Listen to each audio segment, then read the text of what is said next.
Hello friends, welcome to my YouTube channel. तो आज की इस वीडियो में हम बात करेंगे मार्केट सेगमेंटेशन के बारे में। अब जो हमारा स्टार्ट होगा हमारा एसटीपी, जिसके अंदर हम बोलते हैं सेगमेंटेशन, टारगेटिंग और पोजीशनिंग। तो अब हम सबसे पहले स्टार्ट करते हैं सेगमेंटेशन। आने वाली वीडियोज़ में हम टारगेटिंग और पोजीशनिंग के बारे में बात करेंगे।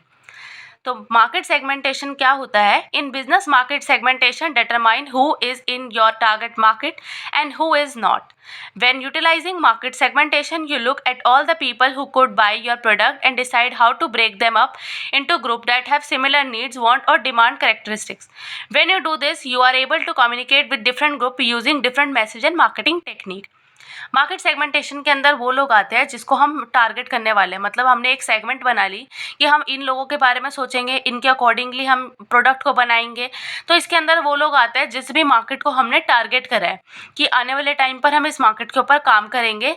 इसके अंदर वो लोग आते हैं कि हमने जिस भी लोगों को टारगेट सेगमेंट करा है, जिनके बारे में हमने सोचा है, तो उनके अकॉर्डिंगली ही हम अपने प्रोडक्ट को बनाएंगे। इसके बाद आता है हमारा an ideal market segment is measurable, large enough to earn profit, stable, not going to vanish after a short time, reachable by your marketing strategies, homogeneous and respond similar to your marketing strategy। तो कोई भी जो अच्छी marketing होती है हमारे market segment, तो उसके अंदर हम क्या बोलते हैं, वो मेजरेबल होनी चाहिए, जिसे हम मेजर कर सकें कि हमने कितने एरिया को सेगमेंट करा है। उसके पास में हम मतलब चाहे वो जितना भी बड़ा हो या हमारा शॉर्टर हो, तो उसके अंदर बस हम इनफ प्रॉफिट को क्रिएट कर पाए। इसके बाद होता है कि जो भी हम उसे कर रहे हैं वो ऐसा ना हो कि थोड़े टाइम के बाद वो बिल्कुल ही मार्केट सेगमेंट जो है वो हम उसे ख़त्म कर दें। वो हमें टाइम टू टाइम उसके अंदर अपग्रेड करना है। इसके बाद आना है कि जो हमारी मार्केटिंग स्ट्रैटेजीज़ है उसको भी हमें टाइम टू टाइम उसके अंदर लेकर आनी है। इसके बाद आता है हमारा basis for segmenting consumer market. अब इसके क्या बेसिस होते हैं? तो इसके अंदर हमारे टोटल 4 पॉइंट आते हैं, जिसके अंदर आता है marketer categorize there prospect into consumer segments in order to keep their effort focused and effective. When your prospects are grouped correctly, it's much easier to target specific group and tailor your efforts for maximum impact. तो इसके अंदर हमारे total 4 type से हम segmentation करते हैं, जिसके अंदर आता है geographic, psychographic, demographic and behavioural segmentation. तो अब इनको हम वन बाय वन डिटेल के अंदर पढ़ते हैं और साथ में इनके एग्जाम्पल को भी हम देखेंगे। तो इसके अंदर फर्स्ट आता है हमारा geographic segmentation. Geographic segmentation call for dividing the market into different geographical units such as nation, state, region और a new geographic area। तो geographic segmentation के अंदर हम किसको इंक्लूड करते हैं? जैसे कि हमारे जो नेशनल बाउंड्रीज हो गई, स्टेट बाउंड्रीज हो गई, कोई रीजन के बारे में बात करते हैं, तो ये सब हमारा geographic के अंदर आता है। जोग्राफिक सेगमेंटेशन के अंदर हमारे जो इंक्लूड होता है वो आता है, जैसे हमारा लोकेशन हो गया, किस जगह पे हमें वहाँ पर हमें काम करना है। तो जोग्राफी के अंदर आता है कि किस जगह पे हमें काम करना है, किस एरिया पे हमें काम करना है, कल्चरल प्रेफरेंसेस क्या है, लैंग्वेज क्या है, अर्बन सिटी क्या है, time zone and climate and season. अब हमने एग्जांपल लिया है, McDonald is the world biggest restaurant chain with over 37,000 restaurant is more than 120 market. The fast food chain divide its target into segment by country, region and cities, then customize the menu by local preference. अब जो McDonald है ना, अब ये different countries के अंदर है। अब इसने अपनी जो चेन है वो बहुत ज़्यादा फैला रखी है, तो वो चेंज होता रहता है, जैसे कंट्री से, रीजन से, सिटीज़ के अंदर। Instead of trying to sell a Big Mac, a beef burger in India and affecting the local sentiment, they introduced the Maharaja Mac, a variation of the Big Mac but without pork and beef। अब जैसे कि जो हमारे India के लोग होते हैं उनका एक सेंटिमेंट है, उनको जैसे कि बीफ होता है या पोक होता है उनको नहीं खाना। तो दूसरी कंट्री के अंदर ऐसा कोई बिलीफ नहीं है, तो वो लोग खा लेते हैं इजीली। बट इंडिया के अंदर अब मैकडोनल्ड वालों ने क्या करा, जो भी बीफ वाले बर्गर होते हैं या जो भी पोफ का बर्गर होता है तो उसका यूज़ नहीं करते। उन्होंने उसकी जगह पे एक दूसरे बर्गर को लॉन्च करा है जिसका नाम है महाराजा मैक। तो वो जैसे कि हम कंट्री टू कंट्री ये डिफ़र करता है कि किस कंट्री के अंदर क्या रीजन है, क्या वो चाहते हैं, क्या उनकी बिलीव्स है। तो उस अकॉर्डिंगली जो हमारी कंट्री होती, मतलब जो हमारी कंपनी है, वो अपने प्रोडक्ट को चेंज करती है या उसके अंदर कुछ वेरिएशन लेकर आती है। इसके बाद आता है हमारा डेमोग्राफिक सेगमेंट।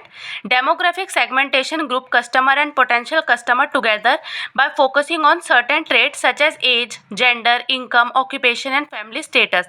अब डेमोग्राफिक के अंदर हमारे कौन से पॉइंट आते हैं, जैसे कि पर्सन की किसी की एज कितनी है, जेंडर कितना है, इनकम कितना कमाता है, ऑक्यूपेशन और फैमिली स्टेटस। इसके बाद आता है हमारा Example, for a younger demographic 12 to 24 age, Snapchat and Instagram are the best channel. The largest group of Twitter user are between 25 to 34. तो जैसे कि जो यंगर पीपल होते हैं वो कहाँ पर होते हैं, 12 से जो 24 साल के जो बच्चे हैं वो कौन सी ऐप को ज़्यादा पसंद करते हैं, स्नैपचैट और इंस्टाग्राम को।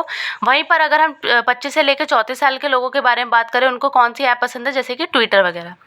इसके बाद हमारा थर्ड पॉइंट आता है साइकोग्राफिक सेगमेंटेशन।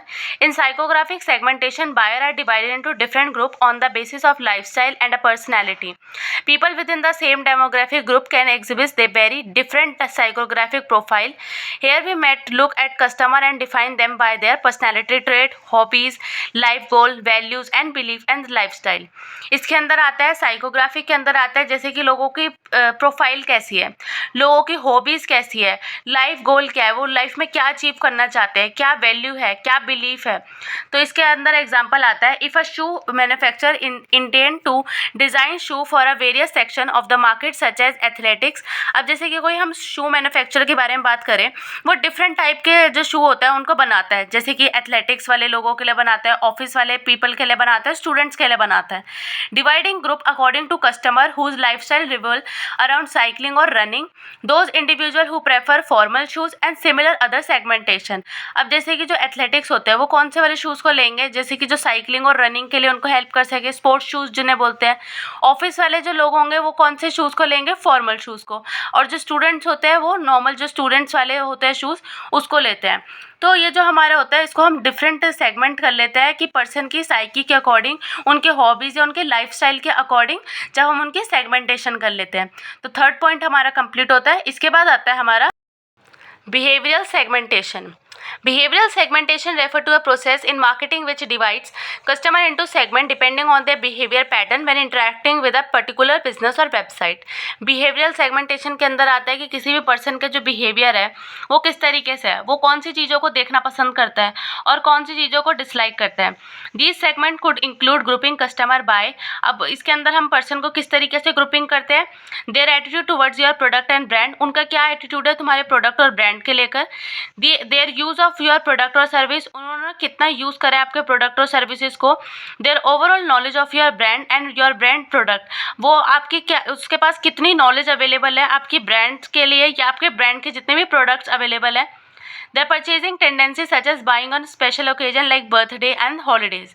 इसके बाद आता है टाइप ऑफ बिहेवियरल सेगमेंटेशन के अंदर आता है हमारा segmentation based on purchase and usage behavior, occasion और timing based segmentation, benefit sort segmentation और segmentation based on customer loyalty।